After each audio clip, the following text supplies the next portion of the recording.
오늘은 말라기 2장 1절로 9절 말씀입니다. 잘했습니까? 너희 제자들아 이제 너희에게 이같이 명령하노라. 만군의 여호와가 이르노라. 너희가 만일 듣지 아니하며 마음에 두지 아니하여 내 이름을 영화롭게 하지 아니하면 내가 너희에게 저주를 내려 너희 복을 저주하리라.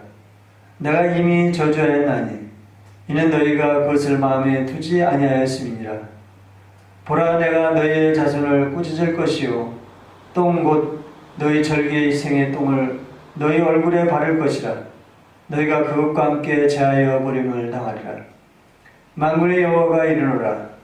내가 이 명령을 너희에게 내린 것은 레위와 세운 나의 언약이 항상 있게 하려 함인 줄을 너희가 알리라. 레위와 세운 나의 언약은 생명과 평강의 언약이라. 내가 이것을 그에게 준 것은 그로 경외하게 하려 함이라.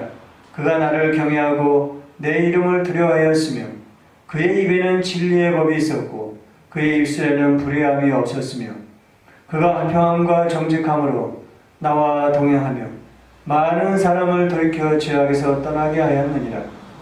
제사장의 입술은 지식을 지켜야 하겠고 사람들은 그의 입에서 율법을 구하게 되어야 할 것이니 제사장은 만군의 여호와의 사자가 이거늘 너희는 옳은 길에서 떠나 많은 사람을 율법에 거스르게 하는도다. 나 만군의 여호와가 이르노니 너희가 레위의 언약을 깨뜨렸느니라.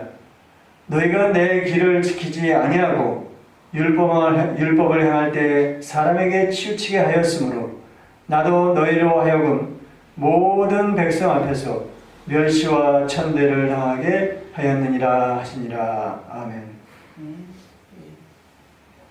거룩하신 하나님, 부족한 종이 주의 말씀을 대언하기를 원하옵나이다. 성령님께서 친히 그 입술을 주장하여 주시고 지혜 가운데 이 진리를 깨닫게 하여 주시옵소서. 어둠의 세력들이 조금 더 틈타지 않게 하여 주시고 시정일관을 주장하여 주시옵소서. 예수님의 이름으로 기도드리옵나이다. 아멘.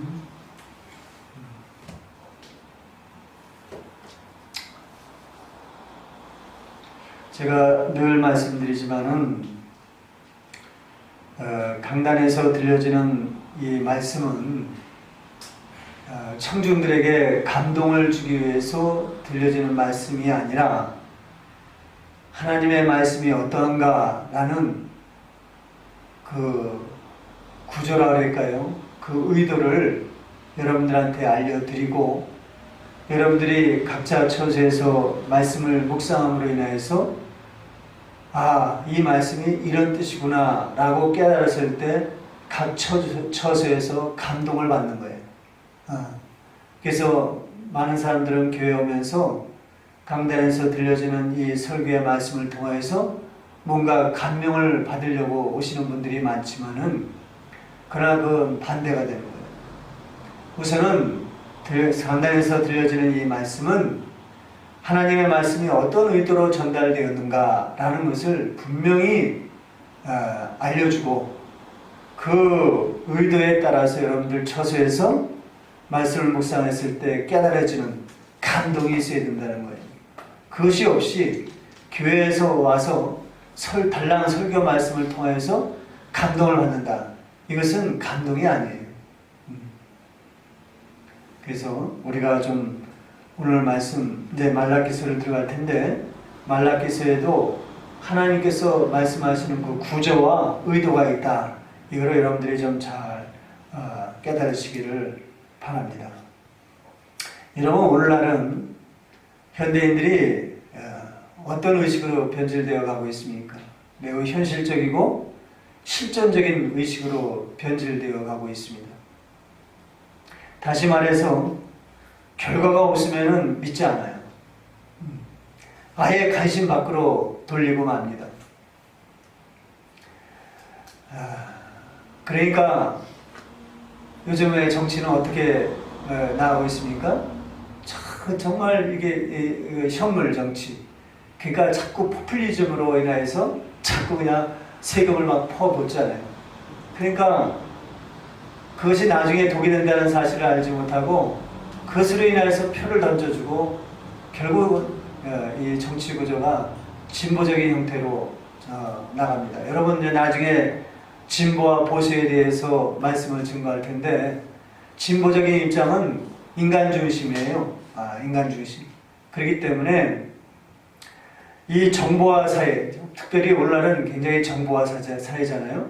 이 정보화 사회에 발맞추어 가지고 점점 더 현물적인 그런 성향의 의식으로 바뀌어 나간다는 거예요.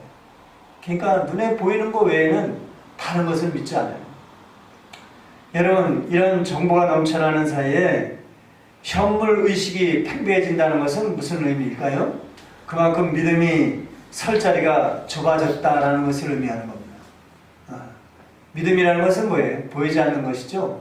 그러니까 보이는 것만 추구하다 보니까 보이지 않는 믿음은 점점 더 그 설 자리를 잃어가는 거예요. 그러니까 교회에서 어떻게 해요? 눈에 보이는 그런 믿음을 자꾸 만들어내잖아요. 그것이 바로 은사주의적인 그런 교회예요. 자꾸 뭘 그냥 좀 세상에서 높아진 거를 간증을 시키고 또 막 병 고치는 역사를 막 간증을 시키고 그런 능력을 나타낸다고 막 거짓 증거하고 이런 현상들이 온통 교회를 지배하고 있는 거예요. 이런 환경에서 우리가 순결한 복음을 지키고 말씀을 깨닫는 경건함을 추구한다라고 했을 때 그것은 뭘 얘기하는 겁니까? 스스로 고립을 자초하는 것처럼 느껴질 수밖에 없어요. 그렇잖아요. 솔직히 많은 교인들 사이에서도 이 선진들의 유산인 이 옛신앙을 쫓는다고 하면은 뭐라 그래요?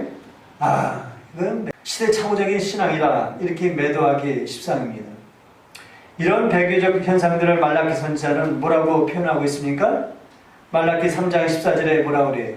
이는 너희가 말하기를 하나님을 섬기는 것이 헛되니 만군의 여호와 앞에서 그 명령을 지키며 슬프게 행하는 것이 무엇이 유익하리요? 이렇게 말한단 말이에요. 그 명령, 이 하나님의 말씀을 곧이곧대로 지키고 나가는 것, 또 늘 시간을 정해가지고 회개하고 자신의 죄를 드러내고 하나님 앞에 자복하는 이 슬프게 행하는 것이 무슨 유익이 있겠냐 이렇게 말하는 거예요. 지금 우리가 교만한 자가 복되다 하며 악을 행하는 자가 번성하며 하나님을 시험하는 자가 화를 면한다 하노라. 그러니까 다시 얘기하면 하나님을 믿되 적당히 세상을 생각하면서 적당히 얼버무려서 그렇게 믿는 게 복되고 또 믿더라도 약삭 빠르게 믿는 사람들이 다 잘 되고 있지 않느냐 그런 얘기입니다. 여러분 이런 영적 상황에서 오늘 말라기서는요 우리들에게 하나님의 구속사의 매우 중요한 부분을 전해주고 있습니다. 그게 뭡니까? 그것은 구약시대, 구약율법시대의 최종적인 결말을 보여주는 말씀인 동시에 새로운 장을 여는 길목이 바로 이 말라기서에 있기 때문에 그래요. 그래서 구약의 마지막 장에 이 말라기서를 넣는지도 모르겠어요. 율법시대의 마지막 정점을 찍는 것이 바로 이 말라기서예요. 동시에 새로운 장, 신약시대를 열어가는 그런 새로운 장을 우리에게 보여주는 그 길목이 바로 이 말라기서에 있기 때문에 아주 매우 중요한 의미를 담고 있다. 그런 얘기입니다. 다시 말하면 말라기서는 율법시대로부터 은혜시대로 전환되기 위한 마지막 관문이요.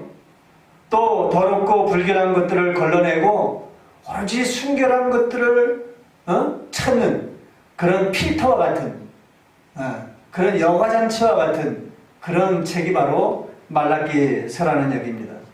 그런 역할을 한다는 거예요. 따라서 은혜시대를 살고 있는 우리가 이 말라기서를 온전히 깨닫지 못한다면 어떻게 된다는 거예요? 온전한 신앙의 방향을 알 수 없다라는 얘기가 되는 겁니다.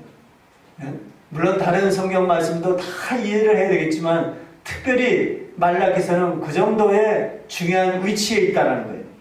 이것을 알지 못하면 신앙으로 넘어갈 수가 없기 때문에 우리 은혜 시대의 신앙의 참된 방향을 알 수 없기 때문에 그렇습니다. 여러분, 말라기는요, 이스라엘 백성들이 포로 귀환 후에 가장 먼저 백성들이 한 게 뭐죠? 뭘 먼저 졌습니까? 성전을 재건했죠, 그죠? 말라기는요, 성전을 재건한 후부터 성벽을 재건하기까지, 그 사이에 외쳤던 선지자라고 추측하고 있어요. 사실 이것이 정설입니다.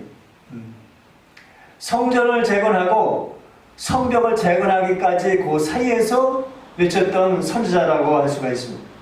사실 여러분들이 에스라서에서 우리가 알 수 있지만 에스라서는 뭘 다룬 책이라고 그랬어요? 성전 재건이에요. 그죠? 성전 재건에 대한 의미가 담겨있는 책이 바로 에스라서입니다. 여러분들이 에스라서에서 알 수 있듯이 백성들이 성전을 재건하는 과정은 쉬웠어요? 어려웠습니까? 매우 어려웠죠? 그렇죠?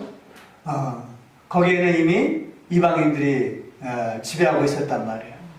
각종, 그러니까 아수르에 의해서 북이스라엘이 멸망한 다음에 온통 그냥 이스라엘 백성도 아니고 이방도 아니고 혼혈화되어 있고 또 이방인들이 대거 와서 살게 되고, 그것으로 인해서 여호와의 신과 이방신이 혼재가 돼가지고 잡신이 됐단 말이에요. 종교 다원주의적인 그런 측면을 띠고 있는 상황에 있었습니다. 그러니까 얼마나 이 방해 공작이 심했겠습니까? 그러나 이 성전 재건을 더욱 힘들게 했던 것이 있었습니다. 이 이방인이나 이런 토착 세력들에 의한 방해 공작, 그것보다도 더 힘든 게 있었어요. 그게 바로 내부의 적이, 이방인들이 아니라 바로 백성들 사이에 있는 내부의 적입니다. 그들이 바로 백성들을 인도해야 할 제사장들과 고관들이었던 것입니다. 하나님의 뜻을 따라 백성들을 인도해야 할 종교 지도자들이 앞장서서 이방인들과 결탁되어서 혼합주의를 표방하거나 성전 재건에 써야 할 재물들을 어떻게 자신들의 집에 쌓는 일에 혈안이 되어 있었어요. 자기 집을 먼저 판벽히 짓는 일에 우선하였던 것이에요. 이것을 탄식하는 학계 선지자의 외침을 우리는 학계서를 통해서 어느 정도 느낄 수 있잖아요. 학계서가 어떻게 외쳤습니까?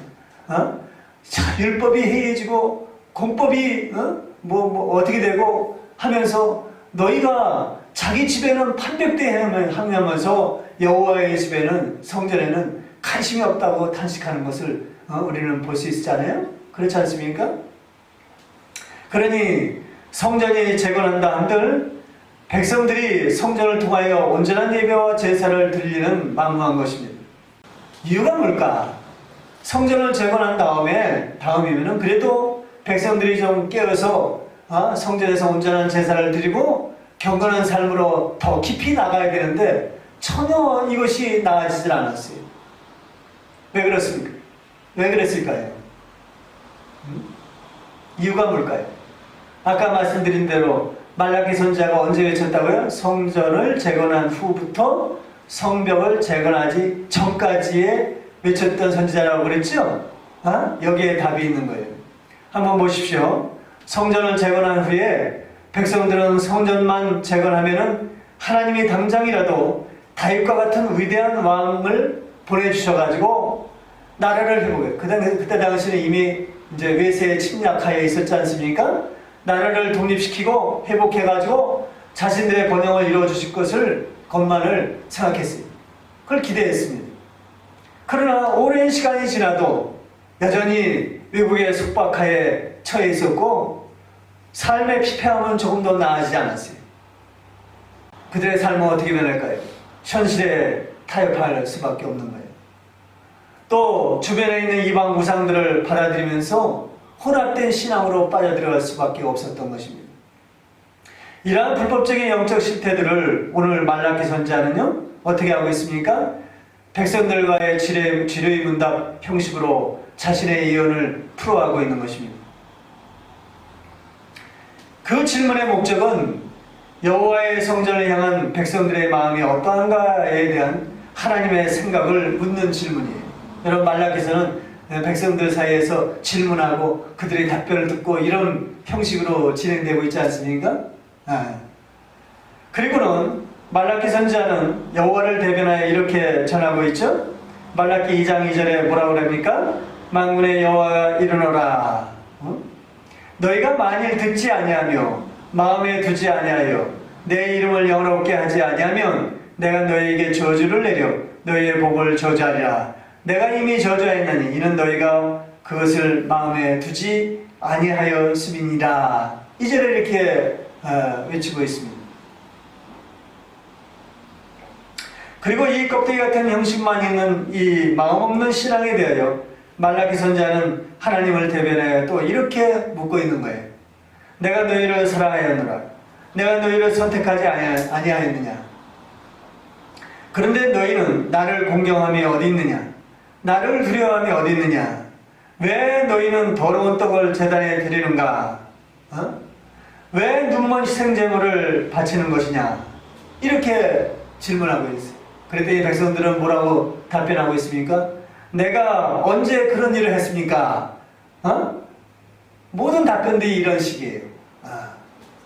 그만큼 영적으로 이게 옳고 그름에 대한 또 뭔가 진정성에 대해서는 그만큼 무감각해졌다라는 사실을 우리는 알 수 있어요. 심지어는 그들은 이 제사 드리는 것이 번거롭다가 하여서 쉽게 훔친 물건과 대충 저는 것, 병든 것들을 봉헌물이라고 제단에 올리기도 했습니다. 이것을 너희를 지배하고 있는 이 총독에게 한번 드려보라. 너희가 만약 이 나에게 바쳤던 저는 것, 병든 것, 훔친 물건을 너희 총독에게 한번 바쳐봐라. 그때 당시 이스라엘을 지배하고 있던, 이 땅을 지배하고 있던 그 총독에게 한번 바쳐봐라. 세상 권력자에게 한번 바쳐봐라. 너희가 그 바친 물건을 그가 받아주겠느냐. 하물며 흠 있는 재물을 하나님의 제단에 올리고는 은혜를 구하고 자신을 불쌍히 여겨달라. 이렇게 한들 하나님께서 그것을 받아주겠느냐 라는 거예요. 결국 하나님은 깊은 한탄을 하시면서 차라리 너희 중에 성전문을 닫을 자가 있었으면 좋겠다. 이렇게 탄식하고 있습니다. 성전문을 닫아주었으면 좋겠다. 여러분, 이 탄식의 말씀을 오늘날 우리가 좀 귀담아 드려야 합니다. 여러분, 세상 권력자들에게 좋은 것을 뇌물로 바치면서도 눈에 보이지 않는 하나님께는 흠 있는 것으로 제물을 드릴 만큼 그들의 마음이 어떻게 변했다는 거예요? 매우 현실적이고 실존적으로 변질되었다는 거예요. 눈에 보이는 것만 거대해 보이는 거예요. 두려워할 자로 보이는 거예요. 여러분, 이 백성들이 이렇게 부패하고 병들었다는 것은 어찌 보면은 영적으로 온전히 세우지 않은 백성들로서는 당연한 결과라고 할 수가 있습니다. 하나님보다는 보이는 막강한 세상 권력자들이 더 커 보일 수 있는 것은 당연한 것입니다. 또 자유분방한 이방 생활이 더 화려해 보이는 것도 당연한 것입니다.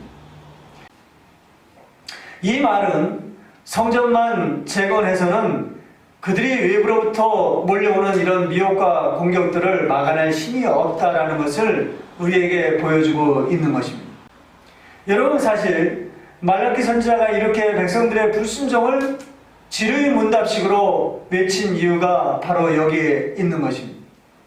그런 백성들의 죄를 하나님 앞에 명백히 드러내서 이 우상들의 미혹을 막을 수 있는 유일한 방법은 바로 성벽 재건에 있다라는 것을 백성들로 하여금 독려하기 위함인 것입니다.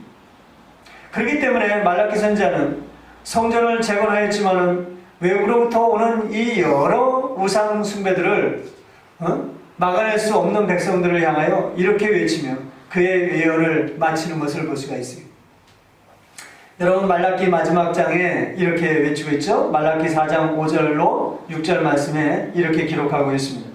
보라, 여호와의 크고 두려운 날에 이르기 전에 내가 선지 엘리야를 너에게 보내리니 그가 아비의 마음을 자녀에게로 돌이키게 하고 자녀들의 마음을 그들의 아비에게 돌이키게 하리라.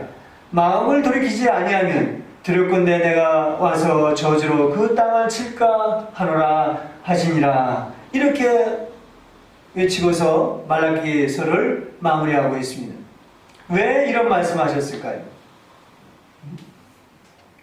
일단은 여러분, 말라기 선지자가 이렇게 질의문답식으로 백성들의 죄를 드러내는 것 사실은 바로 성벽 재건을 독려하기 목적이라고 제가 말씀을 드렸습니다. 그리고 나서 이 말라기서 마지막 절에 이렇게 외치고 있는 거예요. 엘리야를 보내겠다는 것입니다. 말라기 선지자는 백성들에게 외치기를 너희가 이와 같이 연약한 모습을 보이기 때문에 하나님께서 친히 궁의를 베푸사 여호와의 크고 두려운 날이 이르기 전에 엘리야를 보내겠다라고 말씀하고 있습니다. 여러분, 이게 성벽 재건과 엘리야를 보내겠다는 것과 무슨 연관이 있을까? 여러분, 이거를 좀 알아야 되지 않습니까? 여러분, 잘 들어보셔야 돼요. 보십시오. 엘리야는 성령 하나님의 모형적인 인물입니다. 여러분, 이걸 좀 숙지해 두어야 합니다. 성령 하나님의 모형적인 인물이에요. 여러분, 성경에서는 성령 하나님의 모형적인 삶을 살아간 대표적인 인물을 꼽으라면 딱 3명을 둘 수 있어요. 첫째는 누구냐면은 야곱입니다. 여러분, 야곱은 어떻게 해요? 쌍둥이를 낳죠? 에서와 야곱이에요. 이삭은 예수님의 모형적인 인물이라고 할 수 있으면은 야곱은 선택과 불택이라는 두 가지 갈림길의 성상에서 선택적인 인물을 나타내고 있는 인물이 바로 야곱입니다. 그렇기 때문에 야곱이 가는 길마다 하나님과 함께 동행하는 것을 우리는 볼 수가 있어요. 대표적으로 브엘세바에서 어떻게 무슨 일이 있었습니까? 돌을 베고 잘 때 꿈을 통하여서 하늘에 닿은 사닥다리를 통하여서 여호와의 사자가 오락내리락 하는 것을 볼 수 있죠. 그래서 그 꿈을 꾸고 자기가 누워있는 이곳이 바로 하늘의 문이요 하나님의 전이다. 그래서 베들이라 이름을 지었습니다. 그만큼 야곱의 삶에 하나님과 함께 동행한다라는 사실을 우리에게 알려줌으로 인하여서 선택된 자들이 늘 하나님과 함께 동행한다라는 사실을 우리에게 증포를 보여준 사람이에요. 그것은 바로 성령님과 함께 동행하는 삶을 나타내는 인물입니다. 그래서 야곱은 성령 하나님을 나타내는 모형적인 인물이라고 할 수가 있습니다. 또 엘리야입니다. 여러분, 엘리야가 바로 성령 하나님을 나타내는 모형적인 인물이에요. 또 세 번째로는 세례 요한입니다. 여러분, 이 세 인물을 여러분들이 이해해야 돼요. 이 세 인물은 성령 하나님의 모형적인 인물이라고 할 수가 있습니다. 이에 대한 증거로 누가는 세례 요한이 출생한 것을 두고 이렇게 기록하고 있죠. 누가복음 1장 17절에 뭐라 그랬어요? 세례 요한이 태어난 것을 보고서 그가 또 엘리야의 심령과 능력으로 주 앞에 먼저 와서 아버지의 마음을 자식에게 거스르는 자를 의인의 슬기에 돌아오게 하고 주를 위하여 세운 백성을 준비하리라. 이 말라기 4장 5절로 6절 말씀을 인용해서 그가 바로 엘리야의 심령으로 심령과 능력으로 주님 앞에 앞서가서 백성들을 주님께로 인도할 자라. 이렇게 말씀하고 있는 거예요. 예언하고 있는 거예요. 그래서 세례 요한의 예표적인 인물이 엘리야입니다. 또 엘리야가 바로 성령 하나님의 예표적인 인물이라고 할 수가 있는 거예요. 세례 요한도 성령의 모형적인 인물이라고 할 수가 있는 것입니다. 또 이에 대한 증거가 한 가지 또 있습니다. 그 유명한 마태복음 17장의 변화산 사건이에요. 변화산에 예수님께서 올라가셔서 기도하는 가운데 하얗게 천사로 변한 그 세 사람을 우리는 볼 수 있죠. 그 세 사람은 누구였습니까? 모세와 예수님과 엘리야예요. 여러분, 모세는 성부 하나님의 모형적인 인물이라고 할 수가 있어요. 그래서 율법을 대언한 거 아닙니까? 그렇죠? 그 다음에 또 성자 하나님 예수님이 계시고 또 엘리야가 옆에 있었어요. 그가 바로 성령 하나님의 예표적인 인물로 거기에 서 있는 것입니다. 이걸 설명하면 또 시간이 많이 걸리니까 이 정도만 여러분들이 알아두시기 바랍니다. 여러분, 따라서 말라기 선지자가 이렇게 장차 임할 성령 사역을 예언한 목적은 바로 뭘 염두에 둔 예언이라고 생각할 수 있습니까? 바로 성전은 재건되었지만 그것을 보호하고 유지할 성벽 재건의 필요성을 외친 예언이라고 할 수가 있는 것입니다. 여기까지 여러분들 이해할 수 있겠죠? 그래서 저는 지난 시간에 느헤미야서의 주제인 성벽 재건은 바로 오늘날 성령 사역을 의미한다라고 이미 전한 바가 있습니다. 여러분, 성벽 재건도 얼마나 힘들었습니까? 그러나 성벽 재건을 여러분들이 느헤미야서를 봤을 때 얼마나 하나님의 말씀을 세우는 일에 충성을 당하는 모습을 보았을 것입니다.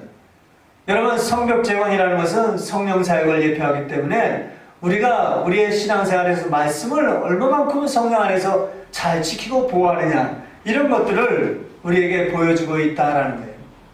결국은 말라기서의 이 마지막 외침은 성령의 인도하심을 따라 말씀을 깨닫고 그 바른 신앙을 지키지 못한다면 뭐가 임한다는 거예요? 저주가 임할 것을 최종적으로 경고한 메시지라고 우리는 이해해야 한다라는 것입니다. 이것이 핵심이에요. 여러분, 이것을 다시 정리하면 이 경고의 예언을 말라기 당시대의 의미로 이해한다면 이렇습니다. 다시 한번 정리해 보겠습니다. 너희가 성전 재건을 했을지라도 당장 성벽을 재건해서 우상들을 몰아내고 온전한 성전 제사를 드리지 아니하면 뭐가 임한다고요? 저주가 임할 것이다. 이렇게 이해할 수가 있겠죠. 그리고 이 의미를 갖다가 오늘날 성령 강림 이후에 우리들에게 적용한다면 무슨 의미가 될까요? 너희가 성령 안에서 늘 말씀과 함께 회개의 삶을 살지 않는다면 너에게 이미 심판을 받은 것이나 마찬가지다, 이거예요. 이게 얼마나 참 두려운 말씀입니까? 말라기 선지자는 그것을 예언하고 있는 것입니다. 그러므로 성령으로 거듭난 예수님의 재림 전의 모든 성도들은 반드시 예수님의 초림 전에 주의 길을 예배했던 세례 요한의 삶을 살아야 한다라는 결론이 나올 수밖에 없는 거예요. 여러분, 아주 간단하죠? 여러분들이 신앙생활을 한다고 했을 때 그 신앙생활의 모습이 세례 요한의 모습이 아니라면은 여러분들의 이 험악한 세상에서 자신의 삶을 통하여 예수 그리스도라는 하나님의 의로움을 나타내지 않는다면은, 그의 길을 예배하는 삶을 목적으로 하지 않는다면은 그것은 잘못된 신앙이라는 결론이 나온 거예요. 그렇죠? 간단합니다. 여러분들 스스로가 세례 요한의 삶을 닮아가고 있는지만을 보신다면은 그것이 내가 제대로 신앙생활, 그것이 바로 하나님을 영화롭게 하는 것입니다.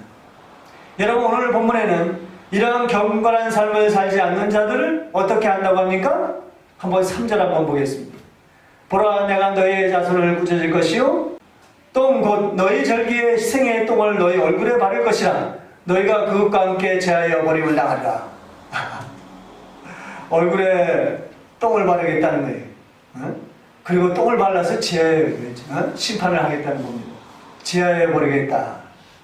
얼마나 역겹고 추한 그런 심판이겠습니까? 생각만 해도 더럽죠. 여러분, 이걸 잊지 말아야 합니다. 하나님이 우리를 구원하시되 죄성으로 얼룩진 모든 수치들까지도 다 굴려주셨다라는 것을 여러분들이 잊지 말아야 합니다. 여호수아서에 보면은 백성들이 요단을 건넌 후에 가나안 땅을 밟자마자 어떻게 했습니까? 여러분, 우리가 요단을 건너고 가나안 땅을 밟았다는 것은 우리가 이미 구원을 받았다라는 증거죠. 그렇죠? 우리가 지금 구원을 받고 가나안 땅에 있는 거예요. 가나안 땅에 들어서자마자 백성들은 무엇을 어떻게 했습니까? 요단강에서 취했던 12돌을 취해가지고 어떻게 했습니까? 밟자마자 그곳에 12돌을 세웠어요. 그리고 그곳 이름을 뭐라고 지었습니까? 뭐라고 지었습니까? 길갈이라 했어요.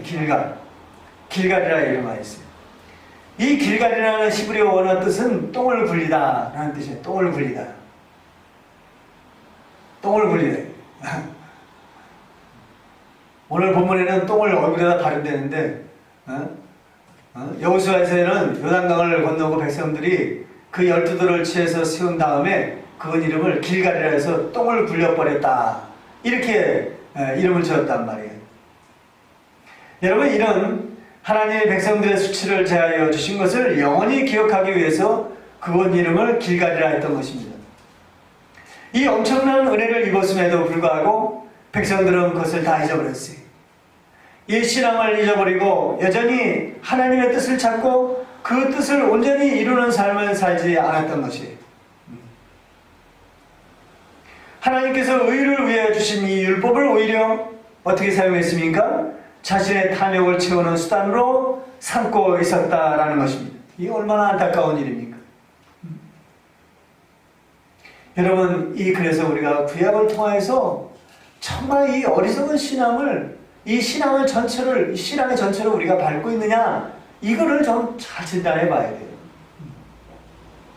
따라서 말라기서의 핵심은요, 하나님이 백성들에게 주신 이 성전의 본질이 무엇이며 이 땅의 성전을 허락한 목적이 무엇인지를 깊이 깨닫고 그것을 성벽이라는 의미를 통하여서 온전히 지켜나가라는 예언의 말씀인 것입니다.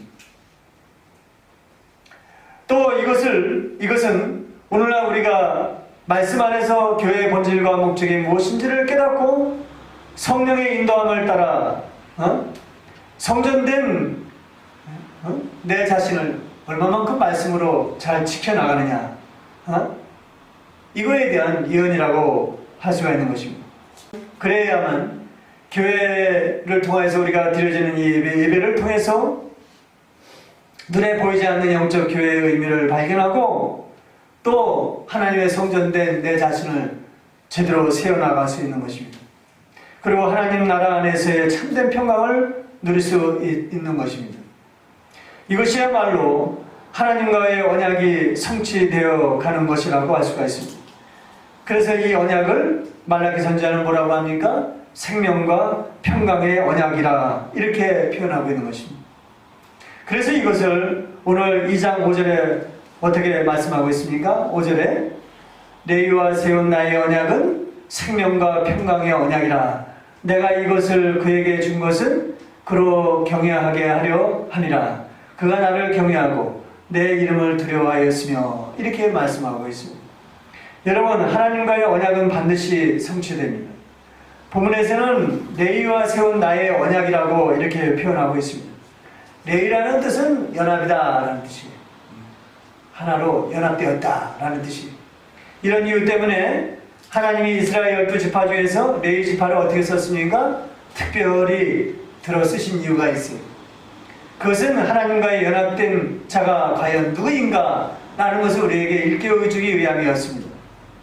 이것을 알려주기 위해서 하나님은 레위 지파에게는 오로지 성전에 관한 일만 하게 했고 또한 제사장 직분을 허락해서 이 언약의 말씀을 백성들에게 드러내도록 허락했던 것입니다. 그리고는 이 레위와 같은 이 역할을 하나님은 이사야 선지자를 통해서 어떻게 한다고 했습니다. 장차 모든 족속들 가운데 택한 자들을 불러가지고는 이 직분을 허락해 주시겠다. 레위의 직분을 이제 장차 모든 족속들 가운데 택한 자들을 불러가지고 그들에게 그 직분을 주겠다라는 거예요. 이사야 66장 21절에 그 말씀이, 예언의 말씀이 있습니다. 열방 가운데 택한 자를 제사장과 레위인으로 삼으리라 이렇게 말씀하고 있어요. 그래서 베드로전서 2장 9절에 너희는 뭐라 그랬어요? 택하신 족속이요 왕같은 제사장이라 이렇게 말하고 있어요. 그러므로 레위는 바로 오늘날 우리 믿는 모든 성도들을 가리킨다고 할 수가 있습니다. 그렇다면 오늘날 우리 시대를 살아가는 우리들이 베드로전서 2장 9절의 말씀처럼 왕같은 제사장으로서 우리가 어떻게 말씀을 이뤄가야 할지 잘 알 수 있을 것입니다. 늘 우리 안에 있는 하나님의 성전을 잘 지키고 순종하는 삶을 살아야 할 목적이 그 안에 있다는 것입니다. 그 목적이 무엇입니까? 바로 초림을 예배했던 세례요한처럼 장차 메시아로 재림할 예수를 언제든지 영접할 준비를 해나가는 것이 바로 그 목적입니다. 이것을 말라기 선지자는 결혼관계의 아내로 비유해서 이렇게 설명하고 있죠. 물론 이 연합이라는, 이 결혼이라는 의미는 1차적으로 하나님과 우리 성도들과의 연합을 목적으로 하고 있어요. 그러나 2차적으로는 어떻게 해요? 이웃과 이웃 간에 하나님 믿는 자와 믿는 자들 간의 연합도 그 의미 속에 들어가 있는 거예요. 그런데 이 말라기 선지자는 이 결혼, 이 연합의 목적이 바로 오직 하나, 겸손한 자손을 얻고자 함이라 라고 2장 15절에 기록하고 있습니다. 여러분, 겸손한 자 하나를 얻기 위함이라는 거예요. 하나님과 우리가 연합된 목적은 바로 겸손한 자손 하나를 얻기 위한 것이라는 거예요. 또 우리가 믿는 자들끼리 함께 연합하는 것도 겸손한 자손 하나를 얻기 위함이라는 것이. 여러분, 이 겸손한 자손이 바로 단수로 쓰여져서 바로 메시아 예수를 가리킨다고 할 수가 있습니다. 2장 5절에 기록하고 있습니다. 여러분, 결혼한 아내와 성결을 지킨다는 것은 서로 간의 지조를 지킨다는 의미일 것입니다. 마찬가지로 생명과 평강의 언약을 굳게 믿고 그에 합당한 삶을 살아가는 것은 바로 하나님과의 지조를 지키는 것입니다. 내가 얼마만큼 하나님과 지조를 지키냐? 뭘 알아야지 지조를 지키죠? 그렇지 않습니까? 이것을 내 삶에 지탱해 나가는 것이 바로 믿음인 것입니다. 언약을 통해 예수 그리스도를 바라보고 그의 본을 따라 경건의 삶을 지향해 나가는 것이 바로 믿음인 것입니다. 여러분, 말씀을 마치겠습니다. 생명과 평강의 언약을 가진 자는 분명한 특징을 가지고 있습니다. 우선 그들에게는 장차 재림하실 예수 그리스도를 대망하는 진리의 법이 그와 함께 있습니다. 백성들은 하나님과 자기 욕망 사이를 넘나들며 외식적 신앙 노름에 빠져 있을 뿐 이들에게는 하나님을 아는 지식에는 관심이 없었어요. 이 지식이 참 중요합니다. 그렇기 때문에 3장 14절에 아까 말씀드린 대로 만군의 여호와 앞에서 그 명령을 지키며 슬프게 하는 것이 무슨 유익이냐, 이런 허무맹랑한 소리를 하는 것이에요. 세상 일에 대하여 절제하며 근신하는 것은 의미가 없다라는 식이 된 것입니다. 그들의 마음 가운데 이 진리의 법이 없기 때문에 그들은 두려운 마음으로 하나님을 경외해야 함에도 불구하고 오히려 하나님을 경홀히 여기게 된 것입니다. 여러분, 하나님 백성들에게 1장 6절에 어떻게 말씀하고 있습니까? 내가 아비일진데 나를 공경함이 어디 있느냐? 내가 주인일진데 나를 두려워함이 어디 있느냐? 하나 너희는 이르기를 우리가 어떻게 주의 이름을 멸시하였나이까? 오히려 이렇게 반문하고 있습니다. 너희가 더러운 떡을 나의 단에 드리고도 말하기를 우리가 어떻게 주를 더럽게 하였나이까? 이렇게 반문하고 있어요. 얼마나 무감각한 것입니까? 그러니 하나님은 이들을 보는 것이 몹시 괴롭고 한탄스럽다, 이렇게 표현하고 있는 것입니다. 이는 오늘 우리 시대를 보는 하나님의 마음이 아닐 수 없는 것이. 한번 보세요. 여러분, 이것이 오늘날 심판의 징조라고 생각하면 정확한 진단일 것입니다. 여러분, 우리는 노아 시대를 잘 알고 있습니다. 그 당시 사람들의 죄악이 세상에 가득하였다라고 합니다. 성경에는 없지만 당시에도 백성들은 때를 따라 하나님을 경배하고 제사드리는 일상을 보였을 것입니다. 그러나 창세기 6장 5절에 하나님은 그들의 마음이 어떤 마음이라고 했습니다. 그 마음의 생각의 모든 계획이 항상 악할 뿐임을 보셨다, 이렇게 말하고, 아무리 형식적으로 예배를 드리는 모습이라 할지라도 그들의 마음은 어떻게 해요? 하나님께 있는 것이 아니라 세상에 있었던 거예요. 하나님은 그걸 보신 것입니다. 그리고 하나님은 그 사람 지음을 한탄하셨다라고 말씀하고 있습니다. 이 마음의 생각이 문제인 거예요. 반면에 노아만은 어떻게 했습니까? 창세기 6장 9절에 노아는 의인이요 당세의 완전한 자라 그가 하나님과 동행하였으며 이렇게 말하고 있어요. 결국 노아와 가족만이 구원을 받고 나머지 모든 자들은 물심판을 당하고 말았습니다. 오늘날 우리는 이 사실을 가볍게 여기서는 안 됩니다. 왜 그렇습니까? 한번 세상을 보십시오. 마치 물의 심판 전야와 같이 사람들의 마음은 이미 바울이 말한 디모데후서 3장의 말세의 징후를 훨씬 뛰어넘어선 지 오래가 되었어요. 기후재앙은 날로 심해지고 에레미야나 에스겔 선지자가 그렇게 외쳤던 전쟁과 기근과 전염병이 창궐하는 그런 불의 심판의 전야처럼 다가오고 있습니다. 느껴지고 있습니다. 그러나 아무리 심판의 징후가 가득할지라도 노아에게 방주가 있었던 것처럼 진리의 법이 있는 자에게는 아무 염려할 것이 없다라고 말씀하고 있습니다. 우리들에게는 불의 심판을 벗어날 수 있는 또 다른 방주가 있기 때문에 그래요. 여러분, 하나님께서는 그 증거로 노아에게 물심판이 끝난 후에 보여주신 것이 있습니다. 그것이 뭡니까? 여러분, 하나님이 노아의 가족과 그 후손에게 새로운 언약으로 뭘 줬습니까? 무지개를 주셨어요. 무지개를 보여주셨습니다. 창세기 9장 12절에 하나님이 가라사대 내가는 누굽니까? 하나님이 나와 하나님이 너희와 및 노아와 너희와 함께하는 모든 생물 사이에 영까지 세우는 언약의 증거는 이것이라. 그러면서 16절에 이 무지개가 구름 사이에 있으리니 내가 보고 나 하나님과 땅의 무릇 혈기 있는 모든 생물 사이에 된 영원한 언약이라. 이렇게 기록하고 있는 거예요. 이걸 기억하라는 것입니다. 여러분, 왜 무지개일까요? 왜 무지개이겠습니까?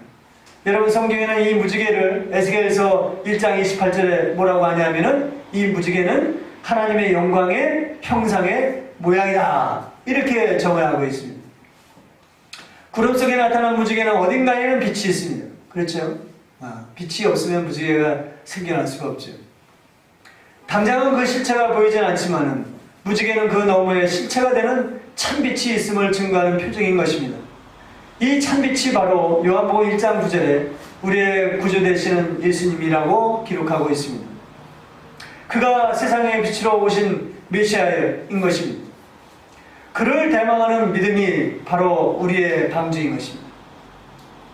그러므로 우리 생명과 평강의 언약을 받은 성도들은 늘 하나님의 지식을 쫓아 장차 재림하실 예수님만을 소망하는 삶을 살아야 한다는 거예요.